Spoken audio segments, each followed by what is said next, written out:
سلامونه احترامات می قبول کړئ. ګرانو دوستانو، ویډیو خاص کر د واده کړو حضراتو د پاره ده. نو دا تاسو د فیملی سره نشئ کتئ. کو فیملی سره تاسو هینډ فری استعمال کړئ یا دا ویډیو سکپ کړئ. ګرانو دوستانو، نن د دې باره کې ویډیو ده. دا ډېره اهمه ویډیو ده. بعضې خلک دې ته حبس وایي، ځکه د کار ده چې بعضې داسې جوړه چې خاوند او ښځه چې ښځه هغه ته کم شریعت ته مقرر کړي دي هغه ضرورت د نه پوره کوي، او د هغې په وجه خاوند د ګناه شکار شي یا نورو ښځو پسې ګرځي یا نور د لاس کاره دي، ځکه چې ښځه د ده ضرورت نه برابروي او دی خفه وي.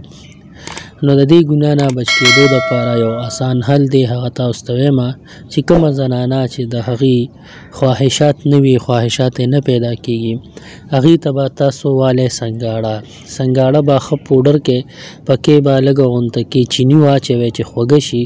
د دې نه به یو چمچ د پیو سره سار یو ماښام په نهاره باندې خوري.